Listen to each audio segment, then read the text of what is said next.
Bismillahirrohmanirrohim. Assalamualaikum. Hai semuanya. Bersama lagi kita di dalam channel Pelik X Benar atau PXB. Percayakah Anda, bahwa ada negara yang terkaya di dunia ini, tetapi rakyatnya termiskin? Bagaimana mungkin bisa sih? Ya memang benar, pelik bin ajaib kan? Kekayaan sebuah negara biasanya diukur dari segi nilai ekonomi yang dapat diwakili dalam bentuk barang nyata atau nilai uang, ukuran kekayaan yang paling umum, yang ditentukan dengan mengambil nilai pasar total dari semua aset fisik dan tidak berwujud yang dimiliki, kemudian mengurangkan semua hutang.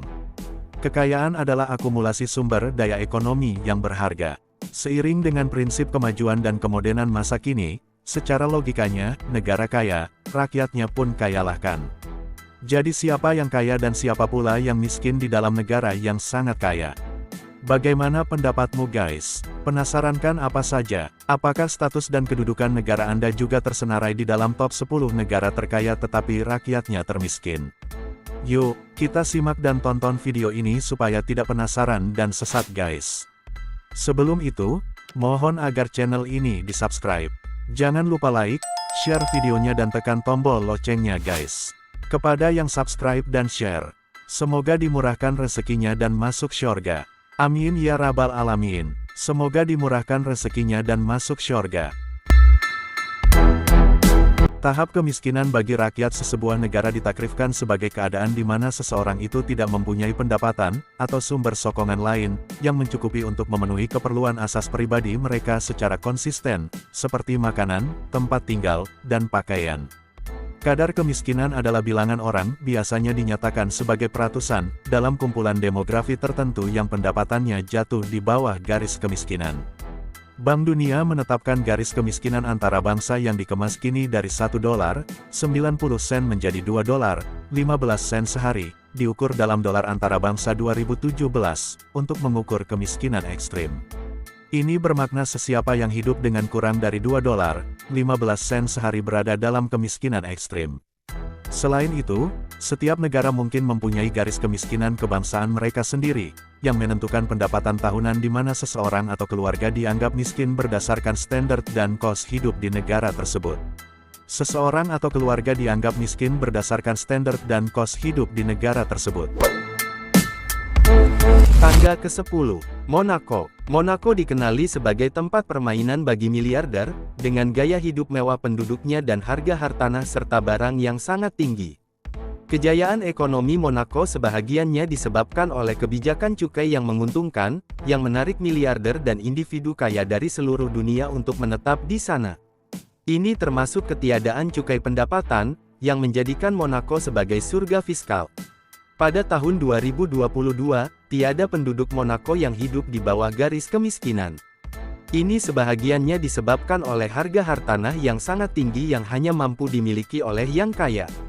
Sebilangan besar penduduk Monaco bukanlah warga negara Monegasque sebenar. Pada tahun 2019, hanya 9,326 daripada 38,300 penduduk adalah warga negara Monegasque.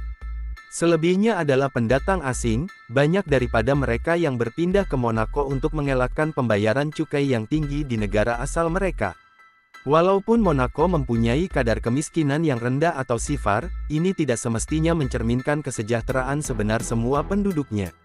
Ketiadaan cukai pendapatan dan harga hartanah yang tinggi mungkin menyebabkan jurang pendapatan yang besar antara penduduk yang sangat kaya dan mereka yang kurang berkemampuan. Tempat ke-9, Liechtenstein. Liechtenstein adalah negara yang sangat makmur dengan salah satu GDP per kapita tertinggi di dunia. Ekonominya berkembang dengan pertumbuhan tahunan sekitar 1,2%.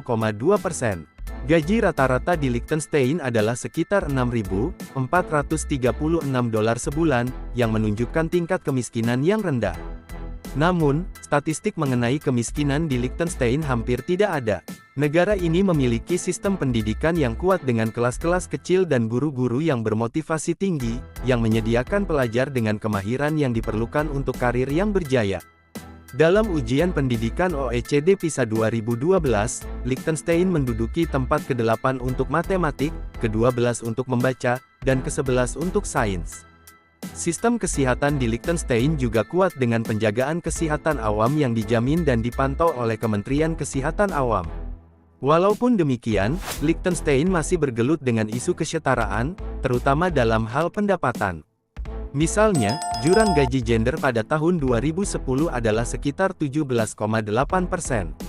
Walaupun Liechtenstein adalah negara yang sangat kaya dan makmur, masih ada isu kemiskinan yang terutama berkaitan dengan pendatang. Pendatang cenderung mempunyai pendapatan yang lebih rendah daripada penduduk asli, dan kadar pengangguran di kalangan pendatang adalah kira-kira 2 kali ganda berbanding dengan warga negara yang telah tinggal di Liechtenstein sepanjang hidup mereka. Secara keseluruhan, walaupun Liechtenstein adalah negara yang kaya dan makmur, masih ada ruang untuk peningkatan dalam hal kesetaraan pendapatan dan pengurangan kemiskinan, terutama di kalangan pendatang. Ini menunjukkan bahwa kekayaan negara tidak semestinya mencerminkan kesejahteraan semua rakyatnya secara merata. Tangga ke-8, Luxembourg. Luxembourg adalah negara yang sangat kaya dengan GDP per kapita yang tinggi, mencerminkan kekuatan ekonominya. Namun, walaupun memiliki pendapatan per kapita tertinggi di EU, negara ini menghadapi peningkatan jumlah orang yang hidup dalam kemiskinan dan keperluan sejak tahun 2000. Sekitar 21,5% orang di Luxembourg berisiko kemiskinan atau pengasingan sosial, dengan kanak-kanak dan remaja serta keluarga ibu tunggal terutama berisiko. Faktor utama yang menyumbang kepada ketidaksetaraan ini termasuk kos perumahan yang tinggi, yang rata-rata mengambil 36% daripada budget isi rumah, dan ini meningkat menjadi 42% bagi isi rumah berpendapatan rendah. Selain itu, penyediaan perumahan sosial yang tidak mencukupi, yang hanya terdiri daripada 5.000 unit, menjadikan Luxembourg pencapaian terburuk dalam EU dan mencipta kesulitan besar bagi 40.000 isi rumah yang sudah berada di bawah ambang risiko kemiskinan dan tidak mampu bersaing di pasaran perumahan. Dalam hal pekerjaan, 18,7% pekerja di Luxembourg dianggap sebagai pekerja miskin, salah satu proporsi tertinggi di EU. Ini menunjukkan bahwa walaupun Luxembourg adalah negara yang kaya, masih ada segmen penduduk yang mengalami kesukaran ekonomi, dan kekayaan negara tidak semestinya mencerminkan kesejahteraan semua rakyatnya secara merata. Tangga ke-7, Bermuda. Bermuda dikenali sebagai salah satu negara dengan pendapatan per kapita yang tinggi, yang mencerminkan kekayaan negaranya. Namun, walaupun memiliki kekayaan yang besar, Bermuda juga menghadapi masalah ketidaksetaraan pendapatan dan kemiskinan di kalangan segmen tertentu dari penduduknya. Menurut data yang tersedia, sekitar 23% penduduk Bermuda hidup dalam kemiskinan pada tahun 2017. Ini menunjukkan bahwa walaupun negara tersebut kaya, masih ada proporsi yang signifikan dari penduduk yang mengalami kesulitan ekonomi. Ketidaksetaraan ini diperparah oleh sistem pajak yang menguntungkan individu dan perusahaan kaya, serta sejarah panjang penghindaran pajak dan perbudakan yang telah membentuk ekonomi pulau tersebut. Kekayaan di Bermuda terkonsentrasi di tangan minoritas kulit putih, yang sering berkumpul di kelab-kelab pantai eksklusif dan memiliki sebagian besar kekayaan generasi. Sementara itu, penduduk kulit hitam dan pekerja miskin seringkali menghadapi hak-hak pekerja yang buruk, tidak adanya sistem jaminan sosial, dan biaya hidup yang tinggi, yang semuanya berkontribusi terhadap tingkat kemiskinan yang lebih tinggi di antara kelompok-kelompok ini. Secara keseluruhan, walaupun Bermuda adalah negara yang kaya, masih ada tantangan yang signifikan dalam hal kesetaraan pendapatan dan pengurangan kemiskinan, yang memerlukan perhatian dan tindakan dari pemerintah dan masyarakat. Tangga ke-6, Norway. Norway adalah contoh negara yang telah berjaya menggabungkan ekonomi pasaran bebas dengan model kebajikan untuk memastikan penciptaan pendapatan dan kekayaan yang tinggi serta pengagihan kekayaan yang sama rata. Ini telah membawa kepada tahap pembangunan ekonomi, kesaksamaan, dan kemakmuran yang belum pernah terjadi sebelumnya. Definisi kemiskinan yang paling umum digunakan di Norway adalah pendapatan yang kurang dari 60% daripada pendapatan isi rumah boleh guna median tahunan. Di bawah definisi ini, 9,4% kanak-kanak Norway berusia antara 0 hingga 17 tahun hidup di bawah garis kemiskinan pada tahun 2014, meningkat daripada 7,6% pada tahun 2006. Walau bagaimanapun, kemiskinan ekstrim hampir tidak wujud di Norway. Kemiskinan di Norway lebih terkonsentrasi di bandar-bandar besar seperti Oslo, 43% daripada semua orang miskin di Norway adalah imigran, walaupun mereka hanya menyumbang 16,3% daripada populasi Norway. Insiden kemiskinan lebih tinggi di kalangan penduduk dari Timur Tengah dan Afrika. Norway juga dikenali sebagai ekonomi paling inklusif di dunia, dengan pendidikan dan inovasi yang mendukung masyarakat yang koheren. Negara ini menguruskan dana kekayaan bersama terbesar di dunia, yang mengurus hasil minyak dan gasnya, ke dalam perancangan ekonomi jangka panjang. Walaupun kos hidup juga tinggi di Norway, apabila disesuaikan untuk pariti kuasa beli, negara ini masih mempunyai pendapatan median tertinggi daripada ekonomi maju yang diliputi dalam laporan tersebut, dengan $64 per orang per hari. Ini menunjukkan bahwa walaupun Norway adalah negara yang kaya, masih ada segmen penduduk yang mengalami kesukaran ekonomi, dan kekayaan negara tidak semestinya mencerminkan kesejahteraan semua rakyatnya secara merata.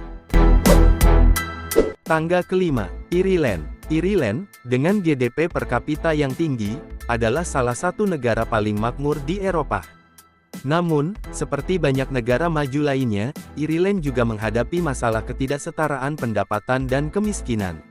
Sekitar 13,1% penduduk Ireland hidup di bawah garis kemiskinan, yang berarti mereka hidup dengan pendapatan yang tidak mencukupi untuk memenuhi keperluan asas. Ketidaksetaraan pendapatan di Ireland juga menjadi perhatian, dengan 1% teratas penduduknya memiliki lebih dari 27% kekayaan negara. Ini menunjukkan adanya jurang yang besar antara yang kaya dan yang miskin, walaupun negara tersebut secara keseluruhan kaya dan makmur. Pemerintah Ireland telah mengambil langkah-langkah untuk mengatasi masalah ini, termasuk meningkatkan manfaat sosial dan memperkenalkan reformasi pajak untuk membantu keluarga berpendapatan rendah. Namun, masih ada banyak kerja yang perlu dilakukan untuk memastikan bahwa semua rakyat Ireland dapat menikmati kekayaan negara tersebut secara adil dan merata. Tangga keempat, Switzerland. Switzerland adalah negara yang dikenali dengan kekayaan dan taraf hidup yang tinggi. Menurut data terkini, 10% terkaya di Switzerland memegang 63% daripada semua modal, yang telah meningkat hampir 600 mata sejak 1995. Ini menunjukkan bahwa kekayaan di Switzerland sangat terkonsentrasi di tangan segelintir orang. Namun, pada tahun 2021, kadar kemiskinan di Switzerland meningkat menjadi 8,7% daripada populasi, berbanding dengan 8,5% pada tahun sebelumnya.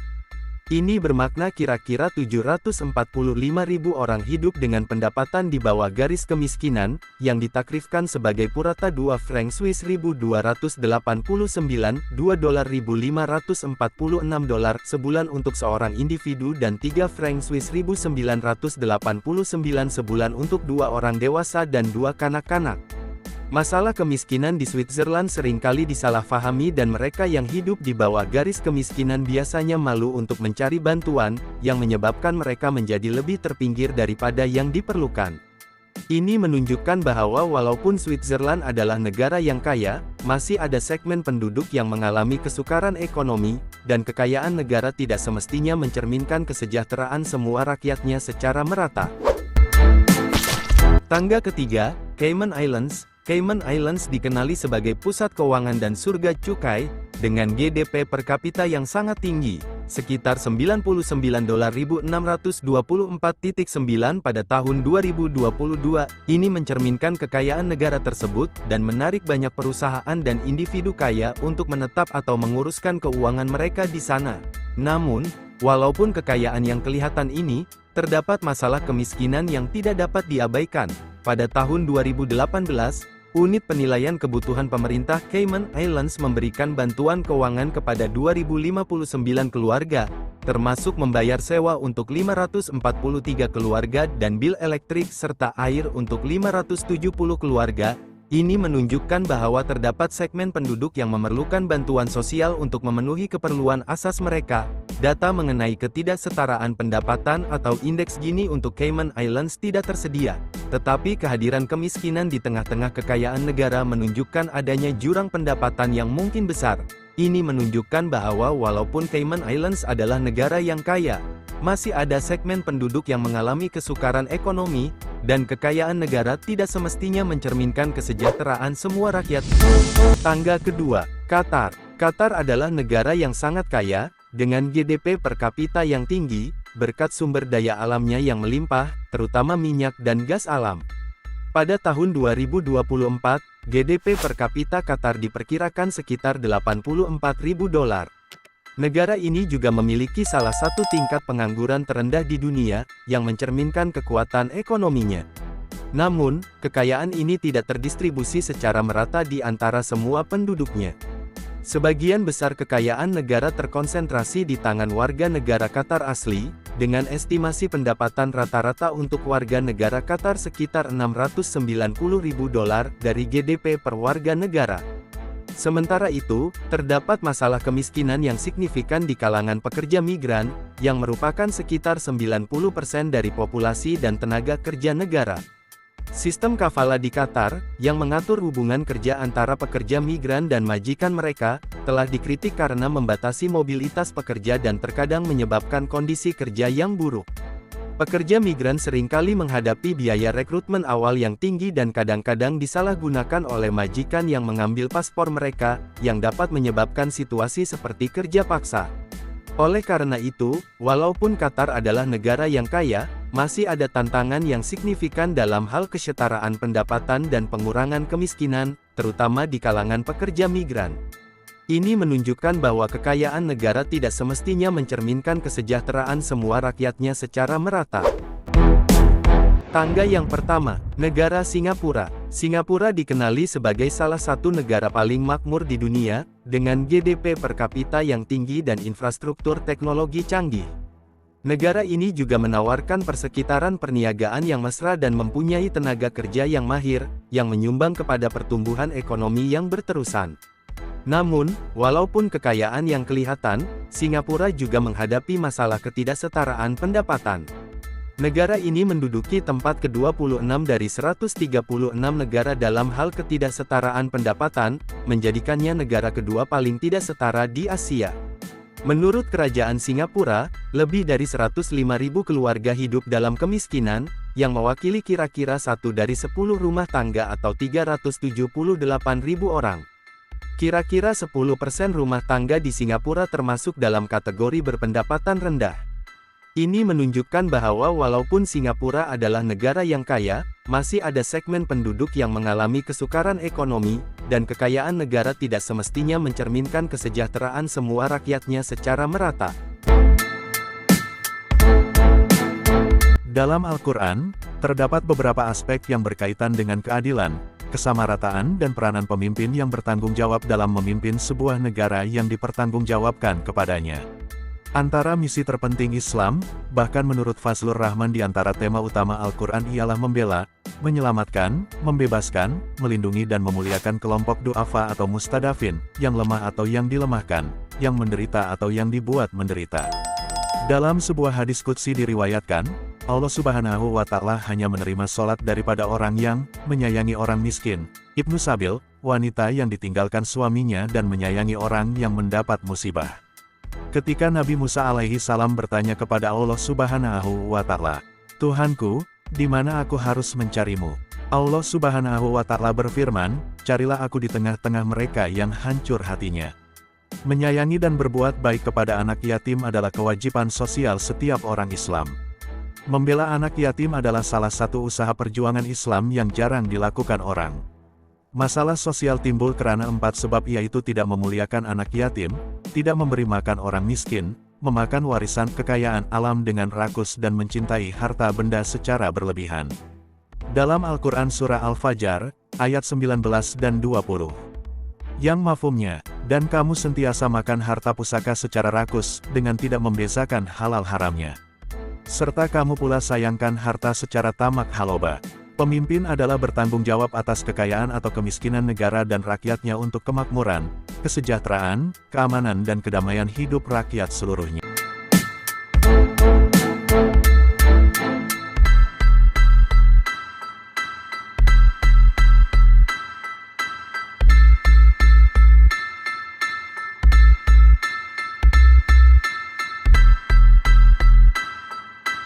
Alhamdulillah, jika Anda kurang bersetuju atau ada pendapat lain tentang fakta negara terkaya tetapi rakyatnya miskin ini, Jangan malu dan jangan segan untuk luahkan pendapat Anda di ruangan komentar. Anyway, cukup sampai di sini dulu ya guys. Sampai jumpa lagi di video selanjutnya. Guys, jangan lupa subscribe, like, share dan tekan tombol loncengnya, ya guys. Yang subscribe dan share semoga dimurahkan rezekinya dan masuk syurga. Amin. Orang kaya makannya suka hati seenaknya. Orang miskin makan apa seadanya. Yang penting bahagia. Dadah. Indonesia, Malaysia, Singapura, Brunei Darussalam. Wassalam.